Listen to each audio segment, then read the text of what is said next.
Wake up, wake up, and give up from sinning.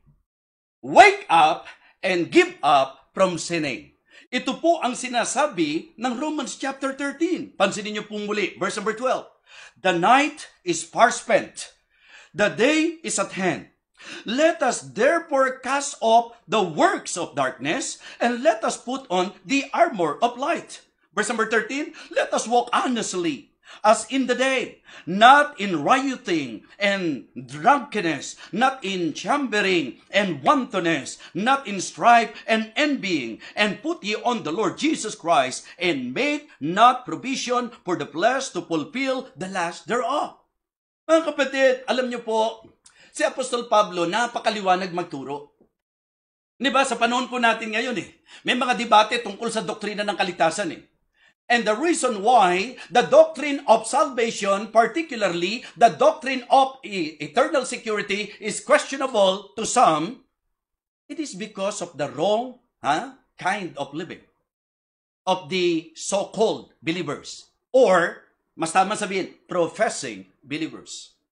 Alam nyo, yung eternal security na itinuturo po ng mga Baptist, hindi po ito lisensya para sa patuloy na pagkakasala. Ang usapan po ng doktrina ng kaligtasan ay nasa kapangyarihan ng Panginoon. Meaning, ang nagbigay ng salvation ay ang Panginoon. So kaya ang pinangahawakan natin is the kind of salvation na ibinigay ng Panginoon. Ano po ba yung kind of salvation na ibinigay niya? Eternal life.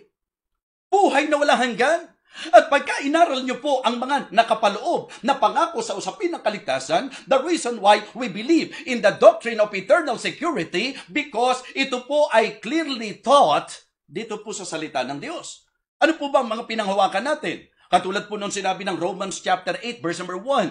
Pero maganda pong ibalanse po natin ito, Meron pong expectation Once na sinabi mong ikaw ay totoong mananampalataya, ikaw ay naligtas, meron pong kapahayagan, may expectation po. And that is why, in Romans chapter 8, gustong-gusto po ng marami po doon, yung pong nasa unahan. There is therefore now no condemnation. Verse 1, there is therefore now no condemnation to them that are in Christ Jesus. Pero tingnan niyo po yung karugtong, who walk not after the flesh, but after the Spirit.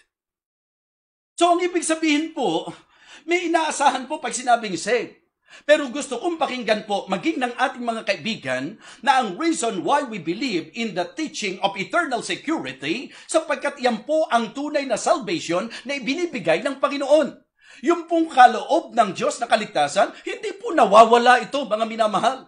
Kaya nga ang sabi po, eternal life Ang paborito ko pong laging binabanggit para po maintindihan po ng lahat why we believe in the teaching of eternal security is John chapter 10 verses 27, 28, and 29. Sa 27, ang pinag-uusapan, yung tiyak, yung tunay na tupa. Hindi po yung professing tupa, hindi po yung nag-aangkin na siya'y tupa, hindi po yung mga anak na, hindi po. Ang ibig ko pong sabihin, ang pinag-uusapan po sa verse number 27, my sheep hear my voice, and I know them, and they follow me. Listen to this. Sila po yung tupa na inaangkin ng ating Panginoon. Ano raw po ang mayroon? Ano po ang pangako? Ano raw po ang tinataglay? Ano raw po ang inaangkin ng mga tunay na tupa o yung tupa na inaangkin ng Panginoon? Ang sabi ng verse number 28, and I give unto them eternal life, and they shall never perish, neither shall any man pluck them out of my hand. Verse 29, my Father which gave them me is greater than all, and no man is able to pluck you out of my Father's hand. Bakit hindi ako maniniwala sa eternal security? Yung kaligtasang ibinibigay ng Panginoon na hindi nawawala. Bakit? Kasi ang sabi po sa verse 28, ang ibinigay niya eternal life. Ang sabi po, and they shall never perish. Ang sabi po, no man is able to pluck you out in the hand of Jesus. Ang sabi ng 29, my Father is who gave them me is greater than all, and no man is able to pluck you out of my Father's hand. Paano pa mawawala kaligtasan? Ngayon, mga Kristiyano, mga professing, mga nagsasabi, yung mga nagkiklaim na tayo ligtas. Alam niyo po ba na may kinalaman din po ang mga maling buhay natin kung bakit po naku-question ang doktrinang maliwanag sa Biblia? Diba? For me, mali po yun na kinu-question yung doctrine dahil sa buhay ng tao. Ang dapat kinu-question yung buhay ng tao, hindi yung doktrina. Amen? I would just like to establish to you the teaching of God's Word regarding salvation. Hindi po pwedeng sabihin natin salvation yung nawawala. Ang totoong salvation, yung hindi nawawala. Amen? Pero gusto kong puntahan natin sa usapan po ng revival that sometimes ikaw at ako ang isa sa dahilan kung bakit question yung doktrina. Nakakarinig kayo nun? Yun ba? Ligtas pa rin ba yun? Yung klase ng buhay ng taong yun? Diba? Atin pa naman ang atin ng church, pero tingnan mo, kasama nga namin sa kalukuhan yan eh. Minsan nga siya pa nangunguna eh. Mga kabataan, kamusta tayo? Diba? Baka mamaya, pagka nasa labas na po tayo ng church, mas malala pa tayo doon sa mga hindi naman nag-church, di po ba? Hindi ba, ang punto po natin, bakit? Mga minamahal, ito ang totoong tinatayuan po ng mga tunay, totoong Kristiyanong Baptist. Ano po ang ating pong tinatayuan? Romans chapter 6. In Romans chapter 6, ito po yung dapat klaro po sa atin. Verse number 1. What shall we say then? Shall we continue in sin that grace may abound? Kunin nyo muna po yung malinaw na sinasabi po ng talata. Shall we continue? Kasi, sa totoo lang po, pagka-Kristiyano po, hindi naman ibig sabihin, hindi na tayo posible na makagawa ng mali. Hindi naman po pagka naging Kristiyano ka na, perfecto ka na. Hindi po. Diba? Forgiven. Pero hindi ka perfect. Ngayon, syempre, as we continue on, doon tayo talaga, yung gawa ng banal na Espiritu, alam niyo po yung tinatawag na sanctification?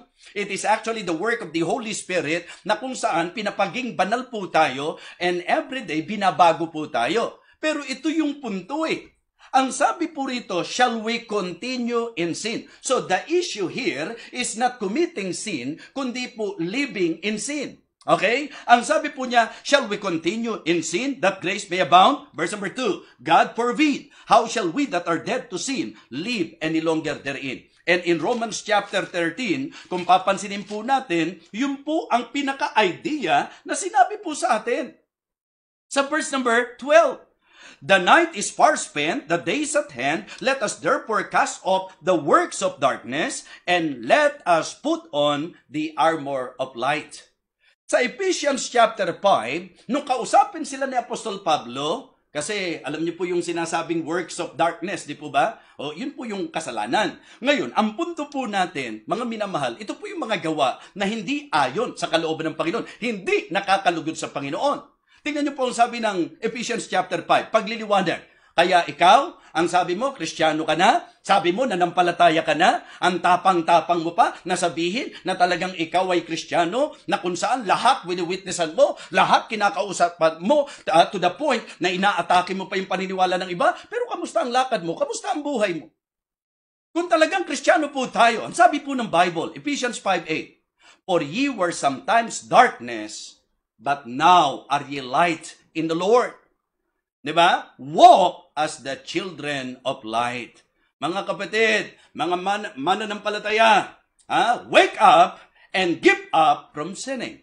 Tingnan nyo po ang sabi po ng Bible sa Revelation chapter 3. Tingnan nyo po yung isang church na tinutukoy po dito sa book of Revelation. Revelation chapter 3. Sa totoo lang po, tayo talaga ini-enjoy natin ang salita ng Diyos kahit tamaan pa tayo. Amen? Kasi doon tayo magbebenepisyo eh. Yun po ang pakinabang ng salita ng Diyos. Kaya nga sabi ko sa inyo kanina, hindi mo dapat tinatanggihan ang salita ng Diyos. Hindi mo to iniiwasan at iniilagan. Pagka makikinig ka, ang magandang attitude, Panginoon, tuuyin mo ko, diretsuhin mo po ako, ipakita mo po ang aking kamalian. Remember, yun sinabi po ng psalmist? Search me, O God, and know my heart. Try me and know my thoughts, and see if there be any wicked way in me, and lead me in the way everlasting. Now, gusto kong tingnan nyo po itong church ng Sardis. Ano po? Ang sabi po ng verse number 1, and unto the angel of the church in Sardis write, this thing saith he that hath the 7 spirits of God and the 7 stars. I know thy works, that thou hast a name, that thou livest and art dead. Grabe to So, lumalabas po parang dead church. So, ito po'y hindi yung usapin nung kamatayan pisikal. Diba? I believe ito po'y sa usaping spiritual.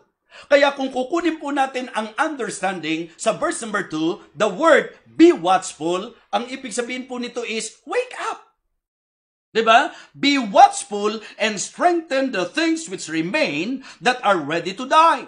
For I have not found thy works perfect before God. Listen to this. Alam nyo po, bukod sa katotohanan na marami na po ang mga masasabi nating tulog na mananampalataya sa usapang espiritual, ang masakit pa nito, meron pang mga naghihingalo. Kaya tayo nagre-revival meeting para medyo abutin. Kapatid, kaibigan, kung magpapakatotoo tayo, baka isa tayo sa tinutukoy. Na ang sabi, strengthen the things that remain, di ba? Na ang sabi, are ready to die. Yung halos pawala na rin. Yung halos pamigay na rin. Ito po ang pakinabang ng revival. Kaya nga, mga minamahal, wake up and give up from sinning. Tingnan niyo po ang sabi ng verse number 3. Remember therefore how thou hast received and heard, and hold fast, and repent. The word repent, ginagamit po ito sa usapan ng mga tao na tinuturuan para talikuran po ang kasamaan. Tama po ba?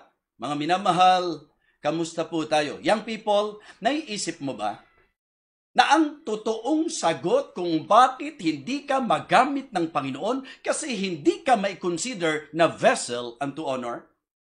It is because of the fact na Kristiyano ka na, mundo pa rin ang niyayakap mo. Kristiyano ka na, yung mga gawain pa rin sa sanglibutan ang pinapatronize mo o pinapractice mo. So ito po'y pagkakataon, tigilan na po natin yan. Okay? So wake up and give up from sinning. Kapatid, I hope na ito po ay maging klaro po sa bawat isa sa atin.